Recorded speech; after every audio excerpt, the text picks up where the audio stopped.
The success of the United States Blind Golf Association has been well documented over the last 50 years. But there is still much work to be done.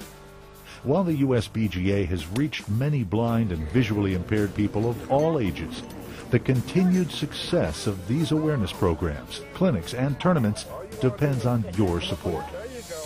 The United States Blind Golf Association, a 501c3 corporation, relies heavily on contributions from individuals, companies, and other organizations in addition to foundation grants. To learn how you can help, please visit the USBGA website at www.blindgolf.com.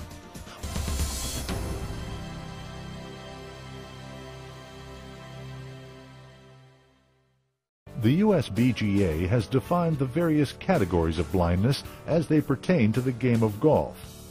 Categories ranging from total blindness to limited vision that make it possible for visually impaired golfers to compete among themselves. The United States Blind Golf Association works on behalf of all visually impaired players to ensure that they can compete on an equal level with all others who play the game. They've been at the forefront in working with the USGA, the organization responsible for creating the rules that govern golf in the United States. There are really only two differences in what blind golfers play by that they're allowed to do that other golfers are not allowed to do. One of them is to ground their golf club in hazards. And the other thing that is allowed to happen in blind golf is that the coach is allowed to stand on their line of play. And neither one of those things are allowed for any other golfers. But beyond that, they play by the same rules as everyone else. But the efforts of the USBGA don't stop with just teaching the game, because having the physical ability to play the game is not enough to allow the vision impaired to succeed and truly enjoy the sport.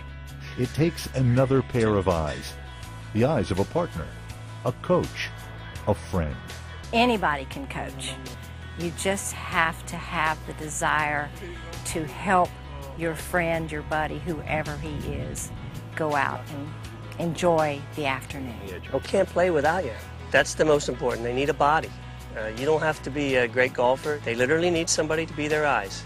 Point them in the right direction, get them a yardage. They can pretty much do the rest themselves if they can just find out where to go with it. Oh, and somebody needs to find the ball, too. After they hit it, it's a good idea if somebody can find it. Blind golfers need someone to see where their golf ball goes and to help them line up for their shots. That's what's involved in coaching.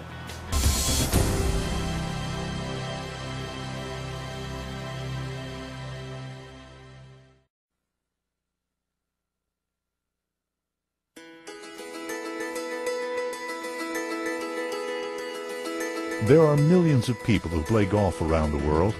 At its most competitive level, an elite few excel at the sport and achieve fame and fortune. But for most, it is a game played for fun and recreation.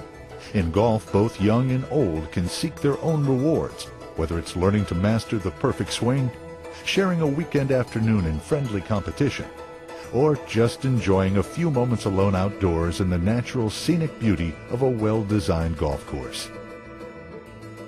Still, golf remains a physical sport, a game that requires basic skills and senses. And it would be difficult to imagine how a game which often takes the better part of a lifetime to play well could be played at all by one who is physically challenged.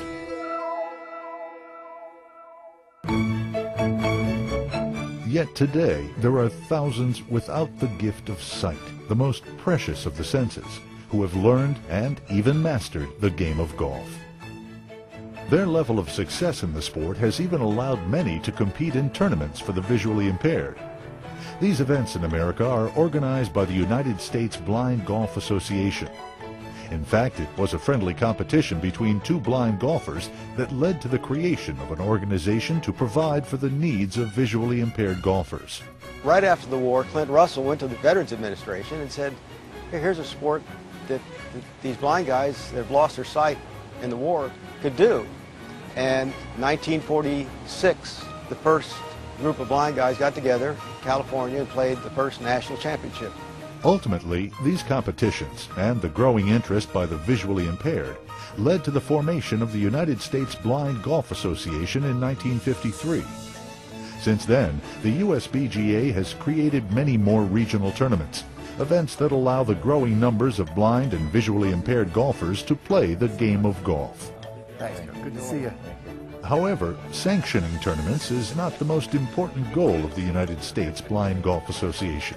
The mission has to do with helping and encouraging people that have lost sight or all their sight to get back to the game of golf or learn it for the first time. We, as an organization, are simply here to compete, have a good time as golfers, but at the same time we try to encourage others to take up the game, find out how much fun it is, and if you don't want to play competitive, that's fine too. The efforts of the United States Blind Golf Association made the public more aware that golf is indeed a game that can be played by everyone.